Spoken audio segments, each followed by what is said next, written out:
that's our kind of afternoon. So yeah, I'm going to introduce Lee to you. I'm just going to say a couple of things. So this is Lee over here, the nervous looking one. So I first met Lee on one of these days, and I sort of noticed Lee, I think because I was a bit like my genderqueer antenna was out, and Lee was looking very splendourous in what I kind of would say was their like genderqueerness, and yeah, we made a connection, and sort of more recently I've met Lee a couple of times because they were exploring asking for ordination and you know what that is and what that's about, and it was really delightful when Lee did do that. They gave me a copy of their letter, and in a way some of us become order members in this movement. In a way the commitment is to practice Buddhism as a sort of central thing, the central thing in your life. So when somebody feels inspired enough to ask and wants to do that, it's always a source of great rejoicing for me. So it was really lovely to meet Lee and hear a bit about how the Dharma has touched their life, and what it kind of has brought to their life. And yeah, the journey continues. And I'm sure Lee will say a bit about that journey as well for us. So yeah, very warm welcome to Lee.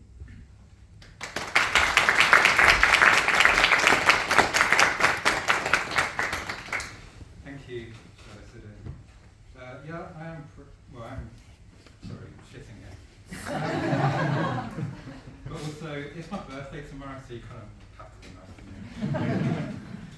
me. So the prompt that Shraddhasiddhi gave me was, introduce yourself to us around your Buddhist practice and your intersectional identities. How does it all fit together in your life? And that's like, I think, an ongoing project that will probably carry on until I die and after I die.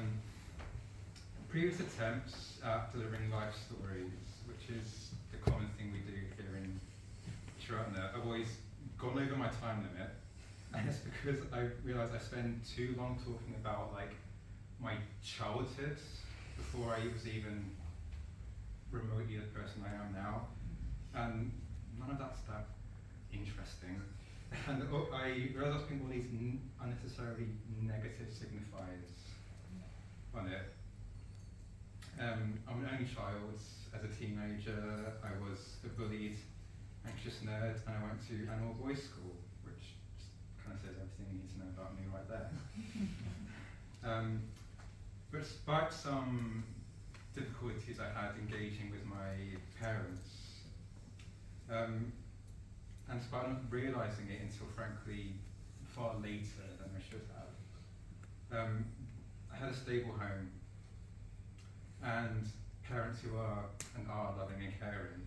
And I think they helped instill in me a sense of responsibility and a desire to help guide others, which I think carries on to now and is a driving force to try to move in the world. I came out to myself as non-binary in early summer 2014. I looked in the mirror one day and was like, okay. Yeah, that makes sense. And well, the bits that didn't make sense felt exciting to explore. Not long after that, I went to live with my girlfriend at the time and her uni friends up in Lancaster. I don't know why I did that. But well, I think our intention at the time was try to set up the house as like a loose commune with the idea of like people can come and stay if they need a roof over their heads. What that actually translated to was just drinking and house parties and no one taking ownership of the cleaning. And after a year I had to move back in with my parents because I had no job and absolutely no money. And the next 4 years or so, I guess I call my wilderness years where I was just didn't know what to do and almost had nothing to do, but the job I got, which was just serving coffee. The home is Maidstone, Kent. If you've never been, you have absolutely no reason to go. Yeah, our time there was just spent going to parties and gigs. I had this idea of being a music journalist. That didn't amount to anything more than a few articles on some blogs that absolutely no one read and I didn't get paid for. And so a good majority of my social time was spent coming here in London, which I think because a lot of my friends were here in London, not my queer friends, so I didn't really have any queer connections back home. So London almost became like a safe place, a utopia, which it isn't once you actually live in it. I think I thought if I just met like the right people at like the right party with the right amount of MDMA, I would like break through. Like everything would just fall in place, which it didn't. And I was just overcompensating for a lack of direction. And where am I? Yeah.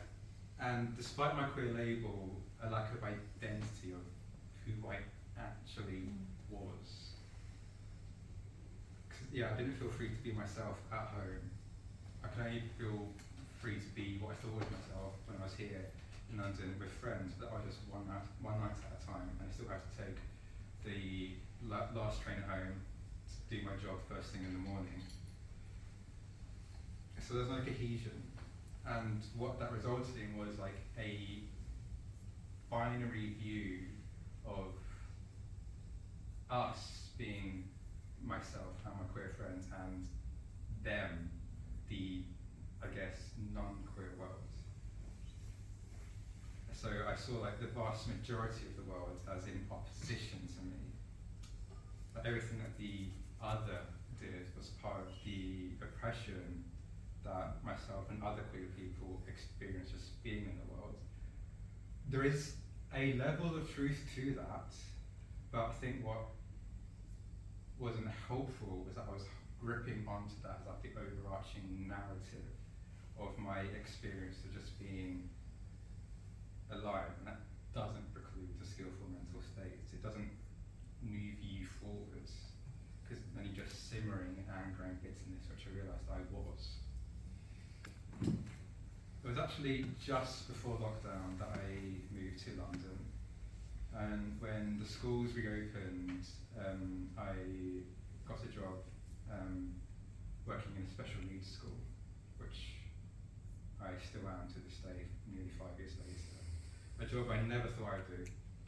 Didn't think I'd be working with kids, let alone disabled kids. Now I don't want to do anything else. Because I love the children I work for. And it gave me a reason to like be here, to exist, like, because I have something to give, had something to give myself towards the children that I work with. My partner at that time helped me get that job, and we're no longer together. That's like 3 years ago.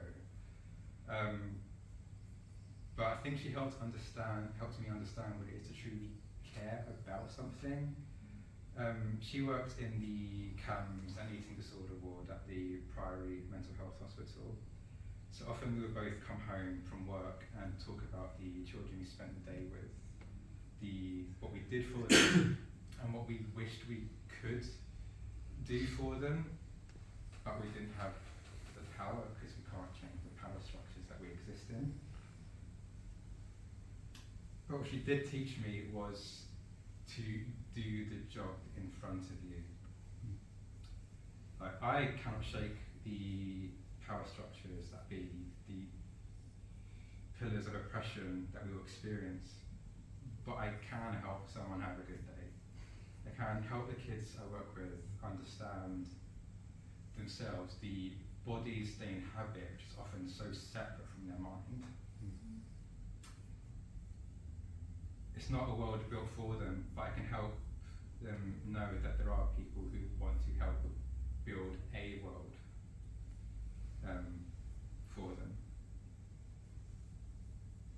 During that time, I was also a member of a grassroots socialist organisation. We campaigned a lot around gentrification, and I was a welfare officer for the party, so I spent a lot of my time navigating interpersonal dynamics between members of the party, which would often be very two-sided, and often it's just frankly navigating abuse, which I didn't realise was compounding a lot in my mind, a lot of stress in my mind. But I did feel part of something. I felt part of a project of people trying to make the world a better place, despite injustice and oppression. But towards the end of that, because I could see that, I could also see the internal dynamics of the party collapsing in and of itself, and that was reflecting on my mental states. Because I could see all this suffering amongst people I consider my comrades, and I couldn't do anything about it. And that did coalesce in so between moving houses, I crashed at the sofa of 3 people who lived together, who were part of that party. And it was at a Halloween party, this isn't scripted. And those friends were all black. And at that Halloween party, I got probably far drunker than I ever had. And I woke up the next morning, had a panic attack in the bathroom, and after I managed to piece myself together after what felt like my head breaking in two, one of the people who I was staying with, they told me that my behaviour at that party was anti-black. And that haunts me to this day, that I was capable of exhibiting behaviour that is otherwise so antithetical to my values, to my beings. So that's why I no longer drink, because I could see that possibility and think I want nothing to do with that. And towards a couple of months later, so the party collapsed, I took it hard because I could see all that was going wrong, and I was powerless to do anything about it. And felt like something I hold of deep value was just gone, worthless. And also one day at work, a student of mine passed away in class, and we could see him struggling for his life, be taken to hospital, and then pronounced dead.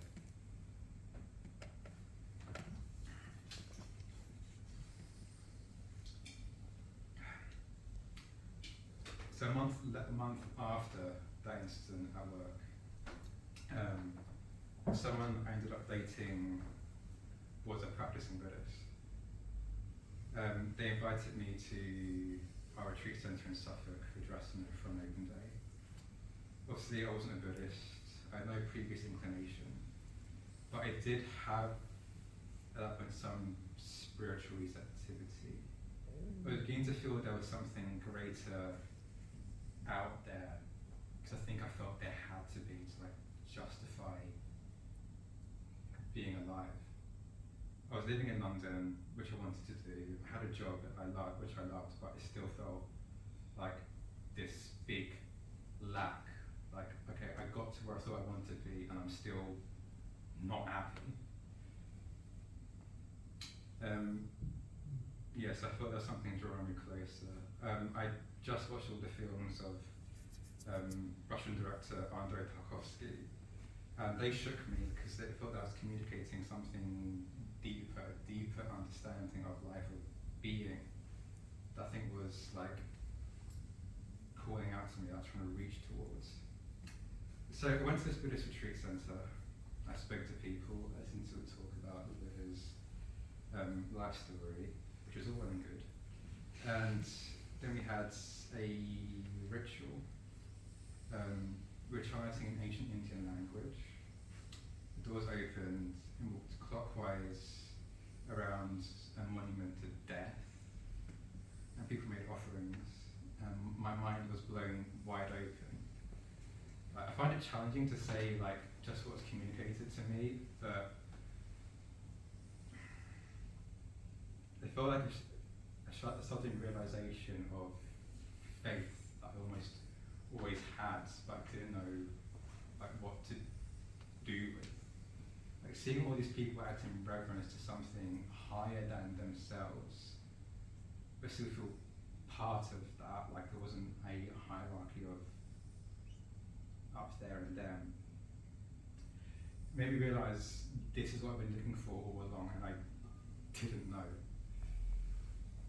So I explored more, I went deeper, I went to classes, I found a daily practice of meditation, and what I read, what I heard in talks, I found it already on some level new.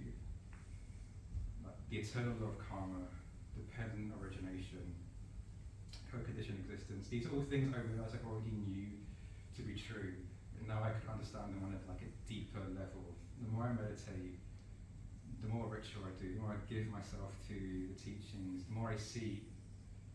And it means I see more of myself and how my mind makes my experience.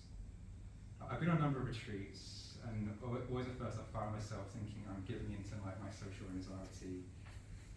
I think I isolate myself from my protection, these people won't understand me. Which is, and then I think I'm gonna say something, do something, and then people are gonna pounce on that. And then I also find myself flagellating myself for thinking that, because that's stupid. Then I found myself just talking to people anyway, and making connections. I remember the retreat I was on just on the end of December. I was basically saying that to someone that I experienced social anxiety. I thought by myself, I don't know how to talk to people, and he said he didn't believe me.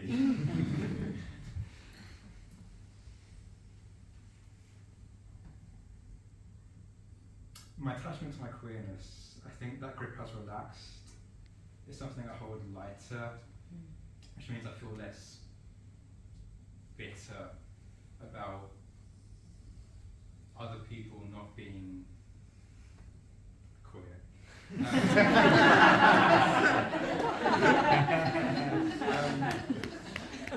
Something I forgot to write down, which I think is quite illuminative. Actually, the day before I went to Shraddhasiddhi, I was at a queer brunch thing I found advertised on Lex, which is a terrible app. And when I was there, I was just finding myself I couldn't relate to anyone there, even though we all share this level of this label of being queer, of being non-binary. When I was listening to other people talk there, I was like, I have nothing in common with any of you. A day later, I come to this Buddhist retreat centre. Everyone here, I don't know anyone, practicing a religion that I, at that point, wasn't practicing, and I felt so welcome, so held. Which I think speaks to the level of community and openness that we try to bring about here. And me holding a lesser grip onto my queerness means I'm more receptive, more open to joy, to celebrating that other people just exist, which is a wonderful thing. And it means also want to understand people more, even the oppressors. Something that I've realised is that I still consider my politics to be quite radical, and I want to do more about that. But it means I'm lessening the grip I hold on to my views, so I can try and see how others perceive the world, even if how they perceive the world is so completely different to how I perceive it. I believe people like Elon Musk, like Donald Trump, like Benjamin Netanyahu, their behaviour, their ideology is all out of fear, out of insecurity. They don't know that they will die, because when you do know that you will, when you know that you will die, that changes how you act, that changes how you behave. And these are feelings that I experience, that we all experience. It makes them more relatable and therefore more culpable of change. They probably won't change before they die. But the people who are influenced by them, who agree with these views that I'm still on a level I find abhorrent, they can change, they could change, and they will change, and therefore the world can change, could change and will change, because everything is subject to change. I do believe that the world flows in the direction of liberation. We just have to steer it, which is what I want to do. But I know I can't do it all, I can't even do a lot. But I can do the job that is in front of me. And that to me is continuing to do my job, working with the children, also keeping gratitude and generosity at the centre of my life. My spiritual liberation and growth at the centre of my life. One meditation on the Metta Bhavana over a year ago, despite what Sri Naga said, I did keep my parents in the first stage. And that just made me realise that I'd never said thank you to them just for being my parents. And just that changed my entire perception of our relationship.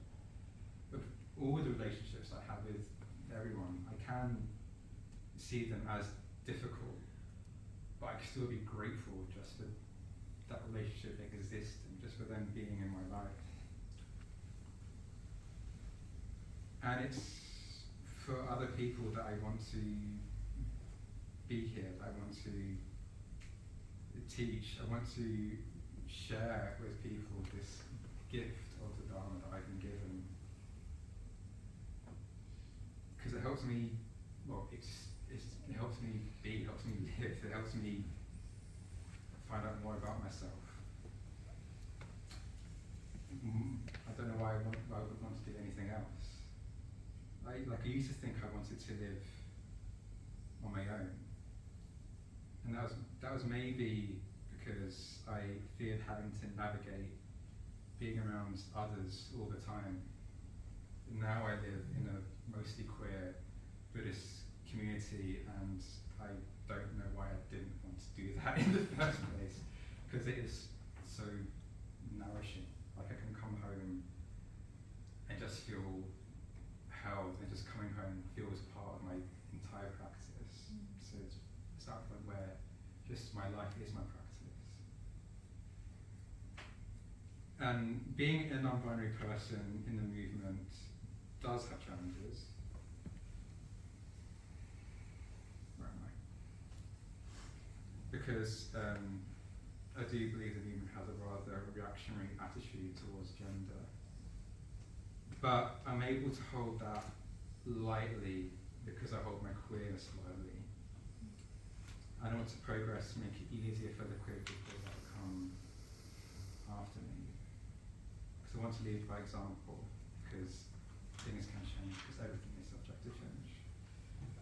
But by holding my queerness light, it somehow gets deeper at the same time, because it means my queerness is less attached to myself in opposition to everyone else. And it means I can more hold my queerness as just an expression of love for myself, for everyone else, for people I do share that kinship of queerness with, and people that I don't share that kinship of queerness with, even the oppressors, the people that otherwise don't want me to exist. Which obviously I would used to feel bitter about, because I thought that no one could ever understand me. But that's because I couldn't understand myself, why I acted, how I acted. I think I know myself a bit more now, which means I love myself more now. And because I love myself, I'm okay even knowing not everyone can understand me, because they won't, because that's impossible. The only person who can ever truly understand yourself is yourself. And that's the case with everyone. And knowing that we will all die, what's the point of being bitter? Why quarrel? Why argue? Hatred is never ceased by hatred. Hatred is only ceased by love. That is the eternal law. Why would you not want to help others? Because we're all the same. Why would you not move with love instead of power? I can't believe I wrote this, but in the words of Prince, in the words of Prince, I'm not a woman, I'm not a man, I'm something you'll never understand. I'll never beat you, I'll never lie, and if you're evil, I'll forgive you by and by, because I would die for you. That's the universal you. I'm not there yet, but I'd like to be.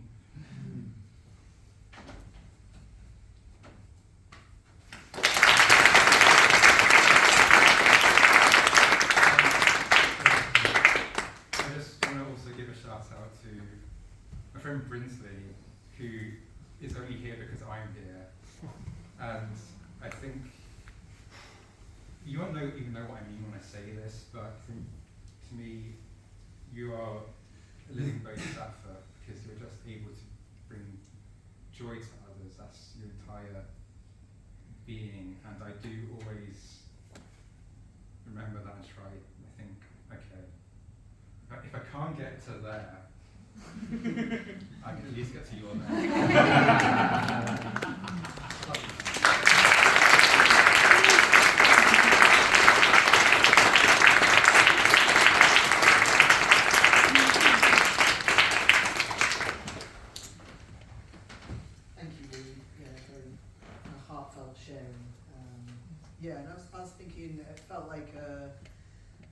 Your journey is around authenticity, and I really related to when you were sort of saying about your identity being in opposition to others, that some things happened where your identity grows down, doesn't it? And somehow you hold looser, but also there's more depth.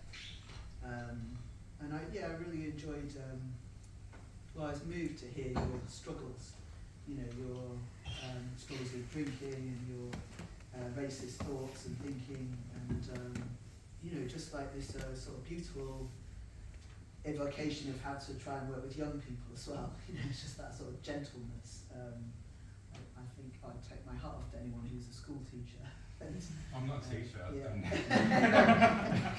You're like a teaching assistant, isn't it? Yeah. So you're around. Less people. Yeah. You're around these young people, aren't you? And you gave this beautiful evocation of how you try to let them live and be themselves. So I feel quite strongly that the Dharma's really touched you, and a bit like a bomb, has gone off in you. And I just love the sort of warts and all description of how to try and be a human being in this very complex world. And you might not always get it right, but you're just showing up, and you unravel the way in it. And then this beautiful evocation, and thanks to your good friend as well. So that's a lovely, lovely note to leave us on. Thank you. Okay, so I just want to thank Lee one more time for also just being brave enough to come up and talk about your personal journey, because I know you said you were, I won't repeat what you said you were at the beginning, but you were very, very nervous. Thank you.